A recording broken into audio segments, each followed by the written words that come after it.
Gaza के सरकारी media कार्यालय का कहना है कि नुसीरात शरणार्थी शिविर पर रात भर इजरायली सेना के हमलों में 36 लोग मारे गए, अधिकांश उनमें बच्चे थे। इजरायली प्रधानमंत्री बेंजामिन नेतन्याहू ने रफा शहर पर जमीनी हमले की योजना को मंजूरी दी है, जिसमें सेना वहां फंसे लगभग 15 लाख फलस्तीनियों को परिचालन और निकासी की तैयारी कर रही है। संयुक्त राष्ट्र, जर्मनी और नीदरलैंड राफा हमले के खिलाफ इजराइल को चेतावनी देने वालों में से है। अमेरिका ने भी सतर्क रुख अपना लिया है। नेतन्याहू ने हमास के नवीनतम युद्ध विराम प्रस्ताव को हास्यास्पद बताया है।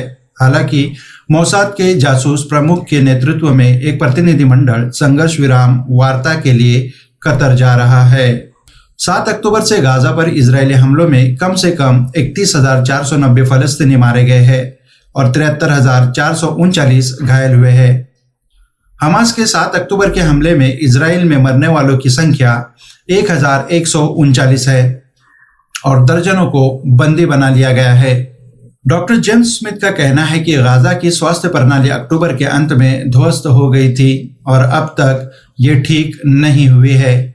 ऐसा इसलिए है क्योंकि आवश्यक आपूर्ति संसाधन विशेषज्ञ आदि या तो गाजा में प्रवेश नहीं कर पाए हैं या जहां ऐसी वस्तुएं या संसाधन उपलब्ध कराए गए हैं, ऐसी अत्यधिक हिंसा और असुरक्षा के संदर्भ में काम करना असंभव है। स्मिथ ने कहा, जो पहले ऐसा करते थे इस साल की शुरुआत तक मध्य गाजा में अलग सा अस्पताल में काम करते थे। उन्होंने लंदन से अल जजीरा को बताया कि अस्पताल मुश्किल से सामना कर पा रहा है। उन्होंने कहा कि वहां एक सहकर्मी ने उन्हें एक हालिया संदेश भेजा था जिसमें उन्होंने स्थिति को विनाशकारी कहा था। उनके पास मरीजों की देखभाल करने के लिए बहुत सीमित साधन हैं, जबकि मरीज सबसे भयावह आघात संबंधी चोटों और गैर आघात संबंधी स्वास्थ्य संबंधी समस्याओं का सामना कर रहे हैं। उन्होंने कहा, बच्चे एक से अधिक लंगड़ाहट के साथ गंभीर दर्दनाक विच्छेदन के साथ दिन में कई बार दिखाई देते हैं और सामान्य परिस्थितियों में ऐसी चोटों के लिए लंबे समय तक विशेषज्ञ देखभाल की आवश्यकता होती है, जो वर्तमान समय में उपलब्ध नहीं है।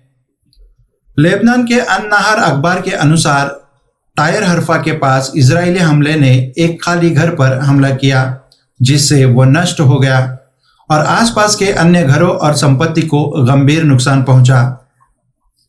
गाजा युद्ध छिड़ने के बाद से हिजबुल्लाह और इजराइल ने नियमित रूप से सीमा पर हमले किए हैं, लेकिन हाल के दिनों में इजराइल के हमले लेबनानी क्षेत्र में गहराई तक घुस गए हैं। शुक्रवार को लेबनानी सशस्त्र समूह ने एक बयान जारी कर कहा कि अगर इजराइल ऐसा करता है तो वह शत्रुता का विस्तार करने के लिए तैयार है। मध्य गाजा में नुसीरात शरणार्थी शिविर के पास एक घर पर इजरायली बलों के हमले में कम से कम 36 लोग मारे गए हैं। साइप्रस से 200 टन सहायता ले जाने वाले ओपन आर्म्स सहायता जहाज ने गाजा में अपना माल उतारना शुरू कर दिया है।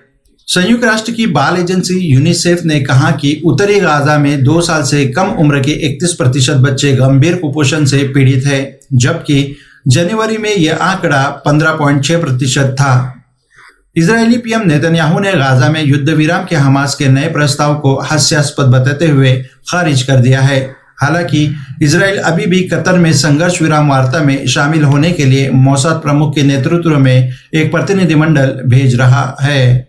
कई इजरायली गैर सरकारी संगठनों ने चेतावनी दी कि गाजा में युद्ध इजरायली जेलों में संकट में योगदान दे रहा है।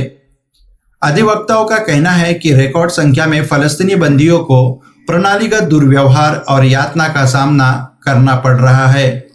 गाजा में युद्ध दुनिया भर के कई मुसलमानों के लिए रमजान के इस्लामी पवित्र महीने में जो फलस्तीनियों की दुर्दशा पर विचार और प्रार्थना कर रहे हैं।